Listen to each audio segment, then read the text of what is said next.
स्वागतम सुस्वागतम। स्वागत है मित्रों आपका हमारे YouTube चैनल दलितों की कहानियाँ में। चलिए आचार्य कलकुलरी इनाक जी की कहानियों का रसानंद लेते हैं। अमरूद बड़ा था और कच्चा था। वह पत्थर की तरह कड़ा था, मुंह के अंदर पहुंच ही नहीं रहा था। अमरूद को काटते हुए पोतराजू रेल से उतरा।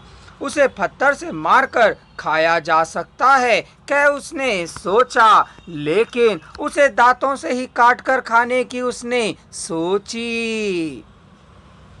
वह बचपन में ही ईंख की डंडी को मुंह में घाव हुए बिना चबाकर खाया करता था। हड्डियों को दांतों के नीचे दबा चबा चबा कर खाया करता था। दांतों रूपी लोहों के चक्रों के नीचे जा कुछ भी जाए चूर चूर हो जाया करता था।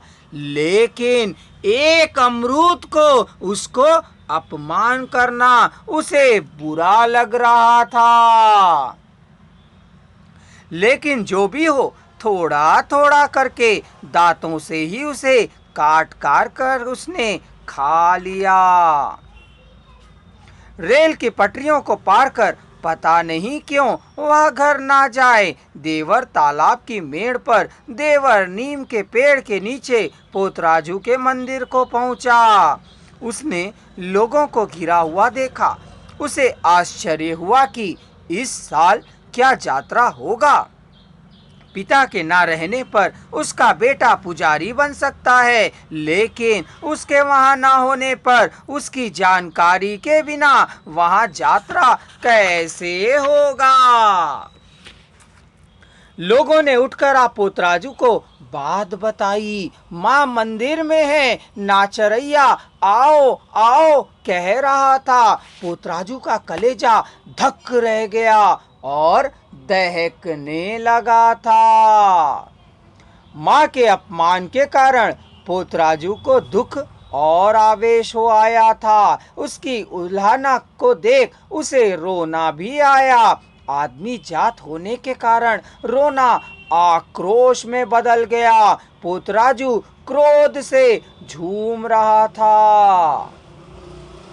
जमीन पर पड़ी माँ के बांधे हाथ पैरों को वह खोलने लगा। नाचरैया आड़े आया। उधार चुका दोगे? व्यक्ति को इस तरह बांध देते हो? कह उसने पूछा। दिया गया समय बीत गया है, अब इसी समय या तो उधार चुकाओ या इसका मैं मान भंग करूंगा। यदि तुम नहीं कर सकते हो तो बताओ, मैं ही इसका मान भंग कर दूंगा। मेरे करने से अच्छा है कि तुम ही इसका मान भंग कर दो।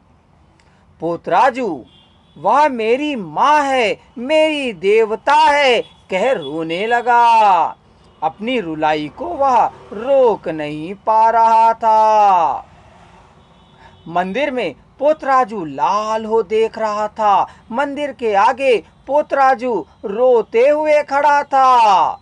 इस गर्मी के मौसम में तुम्हारा बकाया दे देंगे। मेरी अम्मा को अब छोड़ दो, समय नहीं है। अभी का अभी कहाँ से लेकर आए? नहीं तो मान भंग करो। यदि तुमसे ना हो तो मुझे बताओ। नल्लम्मा रो रो कर आंखें फाड़ फाड़ कर देख रही थी। पोतराजू माँ के हाथ पैर खोलने जा रहा था। नाचरैया ने लड़के को खींचकर बगल में ढकेल दिया। क्या मारोगे? मारो। एक और बार उसके हाथ पैर खोलने लगा तो उसने मारा। मारो मारो के हाथ पैर खोलने को वह फिर आगे बढ़ा।